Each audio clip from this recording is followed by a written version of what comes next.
जय हिंद। आइए विभिन्न प्रतियोगी परीक्षाओं में पूछे जाने वाले टॉपिक के जनगणना की शुरुआत करते हैं। धारा 246 के तहत देश की जनगणना कराने का दायित्व किसके पास है? तो संघ सरकार के पास है। जनगणना कराने का दायित्व किसके पास है? तो संघ सरकार के पास है, याद रखिएगा। जनगणना 7वीं अनुसूची की क्रम संख्या 69 पर वर्णित है। पूछेगा जनगणना किस अनुसूची में आता है भैया? तो 7वीं अनुसूची में। और क्रम संख्या कितना है? तो 69 है, 69 है। जनगणना संगठन किसके अधीन काम करती है? तो केंद्रीय गृह मंत्रालय के अधीन काम करती है। जनगणना संगठन किसके अंतर्गत काम करती है? तो केंद्रीय गृह मंत्रालय के अधीन काम करती है। जनगणना संगठन के उच्चतम अधिकारी कौन होते हैं? तो भारत का महान पंजीकृत एवं जनगणना आयुक्त होते हैं। उच्चतम अधिकारी कौन होते हैं जनगणना संगठन के? तो भारत का महान पंजीयक एवं जनगणना आयुक्त होते हैं। उच्चतम अधिकारी का काम क्या होता है भैया?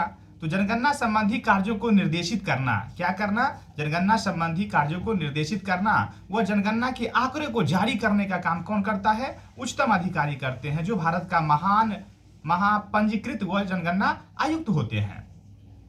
जनगणना आयुक्त एवं भारत के महापंजीयक अभी वर्तमान में कौन है? डॉक्टर सी चंद्रमौली साहब है, जो प्रेजेंट में अभी पूछ देगा जनगणना आयुक्त कौन है भारत के? तो डॉक्टर सी चंद्रमौली साहब हैं। और देवेंद्र कुमार सिकरी 2004 से 9 के टेन्योर में देवेंद्र कुमार सिकरी थे इससे पहले जनगणना आयुक्त, याद रखिएगा, देवेंद्र कुमार सिकरी। और वर्तमान में कौन है? Doctor C Chandramouli. बहुत बढ़िया।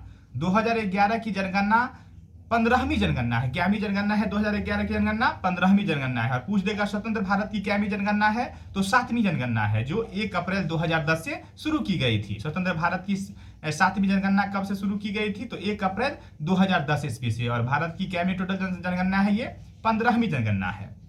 सितंबर 2010 को केंद्रीय मंत्रिमंडल ने जाति आधारित जनगणना की स्वीकृति दे दी थी। जबकि पहली बार जातिगत जनगणना कब शुरू की गई थी भैया? तो 1931 ईस्वी में, पहली बार 1931 ईस्वी में।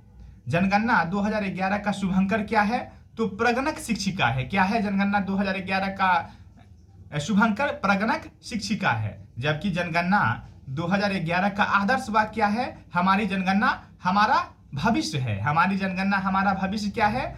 तो आदर्श वाक्य है 2011 जनगणना की। जबकि शुभंकर क्या है? प्रगणक शिक्षिका है। भारत में जनगणना की शुरुआत 1872 ईस्वी में लॉर्ड मेयो के शासनकाल में हुई थी। जनगणना की शुरुआत कब हुई? 1872। किसके शासनकाल में? तो लॉर्ड मेयो के शासनकाल में। भारत में नियमित जनगणना की शुरुआत कब हुई थी? 1881 ईस्वी, याद रखिए, बहुत पूछता है 1881। और पहली बार जनगणना की शुरुआत 1872 में। किसके समय? Lord Mayo. और नियमित जनगणना 1881 किसके समय में? तो लॉर्ड रिपन के शासनकाल में हुआ था। 1881 जनगणना के आयुक्त कौन थे? डब्ल्यू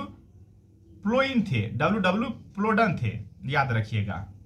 वही स्वतंत्र भारत की पहली जनगणना 1951 में हुई थी। उस समय जनगणना आयुक्त कौन थे? R.A. गोपाला स्वामी थे। 1951 के जनगणना आयुक्त कौन थे? R.A. गोपाला स्वामी, याद रखिएगा। 1949 से 53 का टेन्योर था इनका। आधुनिक विश्व में सर्वप्रथम व्यवस्थित रूप से जनगणना कराने का श्रेय किस देश को प्राप्त है? जनगणना सबसे पहले किस देश में हुआ था भैया? तो स्वीडन में हुआ था, याद रखिएगा। कहाँ हुआ? स्वीडन में, जहां 1749 ईस्वी में पहली बार जनगणना कराया गया था। स्वीडन में कब कराया गया था? 1749 ईस्वी में। दशकीय जनगणना की शुरुआत कब से हुई थी? 1790 ईस्वी से दशकीय जनगणना की शुरुआत हुई। 1790 ईस्वी में दशकीय जनगणना कहाँ हुई थी? अमेरिका से शुरू की गई थी। इंग्लैंड में जनगणना की शुरुआत कब हुई? इंग्लैंड में 1801 ईस्वी में इंग्लैंड में जनगणना की शुरुआत हुई थी।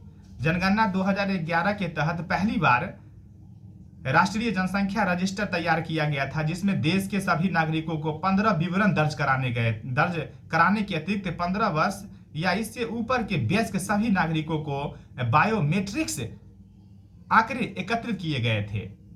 यानी 2011 का जो जनगणना था उसमें प्रत्येक नागरिक को 15 उसको विवरण अंक भरने थे। और उसके अतिरिक्त क्या थे? उसको बायोमेट्रिक सिस्टम भी अपनाया गया था।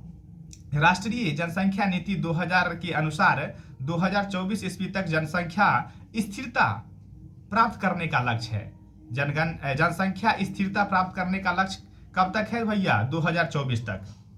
2001 की जनगणना में भारत का प्रशासनिक विभाजन कितने जिलों में था? तो 593 में।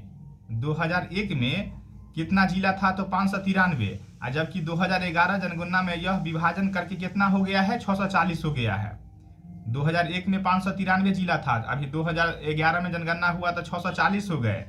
स्पष्ट है कि एक दशक की अवधि में 2001 से 2011 में कुल कितने जिलों की बढ़ोतरी की गई? तो 47। पहले 593 था और 11वीं जनगणना में 640 हो गया, यानी 47 जिला बढ़ गया है। याद रखिएगा, अभी 2011 जनगणना के अनुसार कितने जिले हैं? तो 640 जिले हैं। 11 के कंपेरिजन में 47 जिले के हो गए हैं, बढ़ गए हैं।